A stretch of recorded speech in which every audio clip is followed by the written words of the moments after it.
बैठो बाबू बैठो, मैं जान रहा हूँ ये लब्बैक खूब चला हुआ है ना, ये लब्बैक खूब चला हुआ। अभी कुछ शायर और खतीब है बस लब्बैक, बिल्ला भी लगा के चल रहे हैं लब्बैक। जो लोग अपनी मस्जिद की हिफाजत इंडिया में नहीं कर पाए, वो लोग बैतुल मक़दिस की हिफाजत के लिए लब्बैक कह रहे हैं, है ना। मैं उन मौलवियों को खूब अच्छी तरह जानता हूँ जो लोग अपनी जिंदगी चमकाने के लिए, अपना लाइफ स्टाइल चमकाने के लिए ऐलान करते हैं बिहार में 2 करोड़ रुपए जलसों में बर्बाद हो जाते हैं, इससे अच्छा था कि यूनिवर्सिटी बन जाती। कमीने, बिहार में इतनी यूनिवर्सिटियां हैं कि पूरा मुंबई पढ़ने के लिए आ जाए तो कमी नहीं होगी। इतनी बड़ी उर्दू यूनिवर्सिटी है, इतनी बड़ी उर्दू यूनिवर्सिटी कि पूछिए मत कितने लोग पढ़ने वाले हैं। आपके पास क्वालिटी है, यूनिवर्सिटी की कमी है, यूनिवर्सिटियां बहुत हैं। मैं तो कहता हूं क्यों कमेंट करते हो, आप ही जलसे में आना बंद कर दो, इसलिए कि सबसे ज्यादा पैसा तो तुम ही को बुलाने में खर्च है। तुम ही जलसे में आना बंद कर दो, ये बजट कुछ तो कम हो जाएगा, ये बजट कुछ तो कम हो जाएगा। लेकिन लोग जो अपने पीर के फतवे पे अमल नहीं करता, वो जमाने को उंगली दिखा रहा। मसलक के आला हजरत के मुहाफिज बनकर चले हैं और मसलक के आला हजरत पे हमारा कोई अमल ही नहीं। हम मुहाफिज मसलक के आला हजरत है। काहे के मुहाफिज मसलक के आला हजरत है? आला हजरत का फतवा क्या है ये कौन नहीं जानता। मैं भी उससे बरी नहीं हूँ। ऐसा नहीं है कि मैं बहुत मुत्तकी हूँ, परहेजगार हूँ, बहुत नेक हूँ, मैं अल्लाह का वली हूँ बोल रहा हूँ, नहीं, मैं सरापा गुनहगार हूँ। मगर इतना जरूर है कि मैं ढोंगी नहीं हूँ। फकीर भी बरेली शरीफ जाता है तकरीर करने, ऐसा नहीं है। लेकिन जब बात आला हजरत के फतवे की आती है ना, सर झुका लेता हूँ। हाँ, मैंने जो गुनाह किया तौबा करने के लिए तैयार हूँ। तुम्हारी भी हिम्मत है तो कभी कहो कि हम हुजूर ताजुल शरिया के खलीफा हैं, मगर हम उनके फतवे के खिलाफ अमल करते, हम तौबा करने के लिए तैयार हैं। हम अपने पीर के फतवे पे अमल करेंगे। मुरीद किसे कहते हैं? आला हजरत ने अपने पीर के फतवे के खिलाफ कभी अमल किया? मुफ्ती आजम हिंद ने कभी अपने पीर के फतवे के खिलाफ अमल किया? हुजूर ताजुल शरिया ने कभी अपने पीर के फतवे के खिलाफ अमल किया? मुरीद वही होता है जो पीर की बात को अपने लिए हुक्म आखिर समझे, इसलिए कि पीर की निगाह देख रही होती है, पीर की निगाह देख रही होती है। मुरीद के लिए अमीर खुसरू का नजरिया चाहिए, मुरीद के लिए ख्वाजा गरीब नवाज का नजरिया चाहिए, मुरीद के लिए ख्वाजा कुतुबुद्दीन बख्तियार काकी का नजरिया चाहिए। इसलिए याद रखिएगा, कभी कभी आदमी तुर्श में आ जाता है, बात हो जाती है, बड़ी तकलीफ होती है, बड़ी तकलीफ होती है। लोग अपनी सिर्फ दुनियावी चैलेंज कौन नहीं कर सकता। मैं जानता हूँ, मेरी बहुत सारी तकरीरें हैं इस्लाह माशरा पे बहुत अच्छी, मगर उतना कोई नहीं सुना। और मैंने एक बाबा जी के खिलाफ बोल दिया, है ना, कि बागेश्वर बाबा की कौन सी नहीं बात है, बताते फिरता कल क्या होगा परसों क्या होगा। बताया था इंडिया वर्ल्ड कप जीत जाएगी, तुम्हारा बाप जिता दिया, है ना। तो साहब पर्ची निकालते हैं, किसी के नाम की पर्ची हो निकालो, हम जो बताएंगे वही होगा। अरे तुम आज ये शुबदाबाजी दिखा रहे हो। आमिना के लाल ने 1450 बरस पहले कहा था, अबू जहल बद्र में यहाँ कत्ल होगा, फला मुनाफिक यहाँ कत्ल होगा, फला यहाँ कत्ल होगा। जंग के बाद जब सहाबा ने देखा तो हर काफिर वही कत्ल होकर पड़ा हुआ था, न 1 इंच आगे न 1 इंच पीछे। अल्लाह के नबी ने फरमाया, एक जमाना आएगा माँ बांधी अपने आका को जन्म देगी। तो आज ये हो रहा है, नाच गाने बाजे की कसरत होगी, हो रहा है। क्यों? इसलिए कि न खुदा की बात गलत हो सकती है, न मुस्तफा की बात गलत हो सकती है। ढोंगी और करोड़ों बाबा आते रहेंगे, जाहिर सी बात है। इसलिए मैं कहूंगा नहीं, कौम के लिए पहले जमीन हमवार कीजिए। ये अल्लाह वाले हुजूर नबी ने मिल्लत ने पहले कौम के लिए राह हमवार की।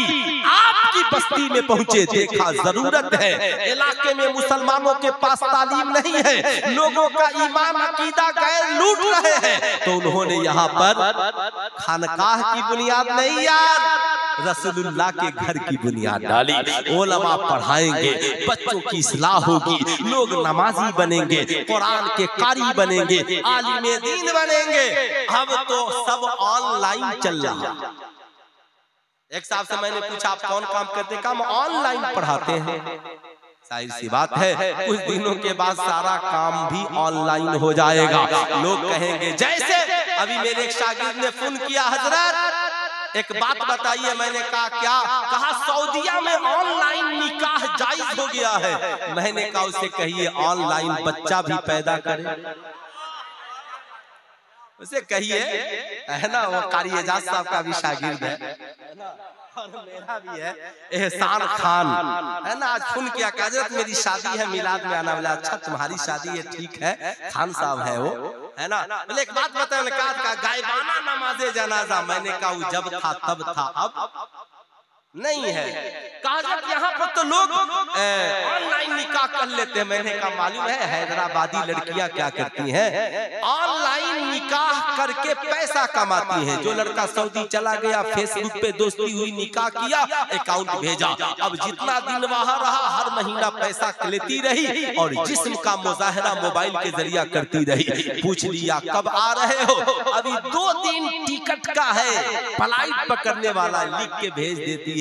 ऑनलाइन निकाह भी माज़अल्लाह जायज और ऑनलाइन तिलाक भी जायज। इसलिए सुनो, मर्द भी तलाक, औरत भी तलाक। इसलिए जब तू वहां था तो ऑनलाइन निकाह किया था, इसलिए मैं ऑफलाइन आना नहीं चाहती, ऑनलाइन ही मैं तुझको तलाक दे देती हूँ, कभी मेरे पास आने की ज़हमत न करना। अब बेचारा लड़का रो रहा है, मुफ्ती नुमान साहब क्या होगा? 30 लाख बर्बाद हो गया, 40 लाख बर्बाद हो गया। हजरत के हुजूर बर्बाद हो गया, कुछ पैसा तावीज लिख दीजिए, मेरे पैसे का क्या होगा? हाय, जब गुनाह चुपके चुपके मोबाइल पे करता था तो बड़ा मजा आता था, बहुत लुत्फ आता था। सुल्तान रजा कहना चाहेगा, इस्लाम जिसे जायज कहे उसे जायज समझिए और इस्लाम जिसे नाजायज कहे उसे नाजायज समझिए। एक दावते इस्लामी वाले ने हमको पकड़ा, है ना, और वहां पर क्या कहते हैं कि महाराष्ट्र में हजरत आला हजरत के हिसाब से वीडियो बनाना नाजायज है, आपकी वीडियो बहुत है। मैंने कहा तो हम कितना वीडियो बना के डालें? किसी चैनल वाले को हम न्योता देने गए थे, किसी को बुलाने गए, किसी को हम कहे थे, है ना, तो इसका गुनाह इसके सर होगा। हम बोल देंगे हम इसको तो बोले नहीं थे, ये अपनी मर्जी से आते ही जहन्नम में जाए, हमको काहे ले जाएगा? टेंशन कल्लू बरकाती सोचे कि वो बेचारा लेकर चलता है, लाइव चलाता है। टेंशन उसको हो जो मस्जिद में तकरीर करता है और लाइव चलवाता है। टेंशन उसको हो जो इमाम खड़ा हो लाइव चलवाता है। हद तो ये है कि तावीज भी लिख रहा है तो लाइव चलवाता है। और हजरत की बारगाह में हजारों लोग रोज आते, हजरत फोन कर दीजिए ना, बड़े बड़े मास्टर, डॉक्टर, अरे अरबपति आदमी एक दिन मुझको फोन किया, बहुत बड़ा उसका लंबा, कहा हजरत मेरे आ जाएंगे। हजरत ने मुझसे कहा बाबू मैं आपकी हर बात मानने को तैयार हूँ, मगर मैं दुआ खानका में करता हूँ, किसी के घर जाकर नहीं, इसलिए कि मैंने जिंदगी में कभी तावीज का सौदा नहीं किया है, दुआ का सौदा नहीं किया है। मैं घर से निकलता हूँ तो तबलीग के लिए निकलता हूँ, किसी के झाड़ फूक और तावीज के लिए नहीं निकलता। नारे तकबीर, नारे रिसालत, खानकाहे हैदरिया, फैजाने हुजूर नबीले मिल्लत, नारे तकबीर, नारे रिसालत। इसलिए हम लोगों का मौकिफ वही है जो आला हजरत का मौकिफ है। हम लोग उनके पैरोकार हैं। हम न किसी चैनल वाले को बुलाने जाते हैं, न किसी से लाइव कास्ट कराते हैं। हमारा ये मौकिफ नहीं है। हम लोग ताजुल शरिया के मानने वाले हैं। जो पिलपिले हैं, जो सुलह कुल्ली हैं, सैयदा सरावा की तरह जो ये समझते हैं कि देवबंदियों का भी जबीहा जायज है, तो साहब वो सुलह कुल्ली बनकर रहे। हम मुसलमान हैं, जानते हैं किसी काफिर और बदअकीदा का ज़बीहा न कल जायज था न आज जायज है, आज जायज है। इसलिए आप लोग भी कोई प्लेन से उड़ कर आए ना तो मुरीद मत हो जाइए। कोई स्कॉर्पियो से उड़कर आए तो मुरीद मत हो जाइए, यूट्यूब और चैनल पे देखकर मुरीद मत होइए, बल्कि देखिए किसकी नस्ल अच्छी है, किसकी खानकाह अच्छी है, किसका किरदार अच्छा है, किसका इल्म अच्छा है और किसका मसलक बरेली के इमाम अहमद रजा के मसलक से मिल रहा है। ये देख करके मुरीद होइए, वरना फिर हमारा हाल क्या होगा। हम मुरीद होंगे मगर कोई फायदा नहीं होगा। बुरा मत मानिएगा, वर्ल्ड कप चल रहा था, है ना, और पूरा हिंदुस्तान टीक टाक ठूक ठाक में लगा था। एक लड़का मुझसे कहा, हजरत भारत ने बदला ले लिया। मैंने कहा अच्छा क्या हो गया? कहा अभी ऑस्ट्रेलिया को हरा दिया। मैंने कहा बकलोल, जहां महफिल सजी थी या पूरी दुनिया देख रही थी वहां हार गया और चुपके से गली में जाके मर्डर कर दिया, जीत गया। अरे बेवकूफों, ये हमें बेवकूफ बनाया जा रहा है। बेवकूफ, दुनिया का सबसे सुपर पावर मुल्क है अमेरिका। वो चाहे तो इंडिया जैसी 1000 टीमें खेला सकता है, मगर उसकी कितनी टीम वर्ल्ड कप में खेल रही?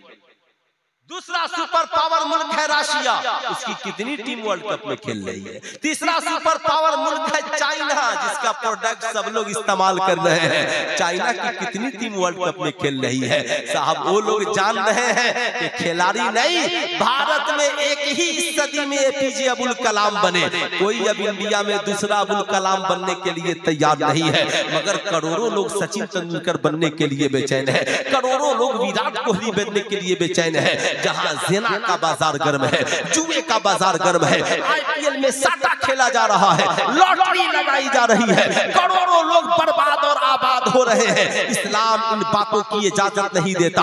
अमेरिका जानता है इन बकलोलों को खिलाड़ी बना कर रखो, और जब इन पर कोई हमला और अटैक करेगा तो हमारे पास एपीजे अब्दुल कलाम की तरह लाखों मिसाइल मैन हैं। हम मिसाइल उन्हें देंगे, हम बम उन्हें देंगे, हम हथियार उन्हें देंगे। तो आप बैट और बल्ला कभी अमेरिका आपसे नहीं खरीदेगा, खरीदेगा भी तो 100, 200, 5000 का खरीद लेगा, मगर आज उससे अरबों रुपए का मिसाइल खरीद कर ले आइएगा। इसलिए कि अब आपके यहाँ कोई मिसाइल मैन नहीं है।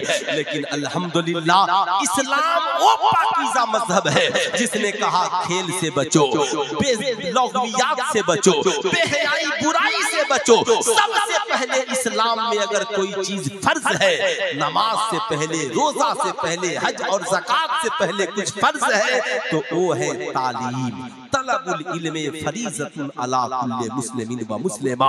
इल्म दीन हासिल करना हर मुसलमान मर्द औरत पर फर्ज है।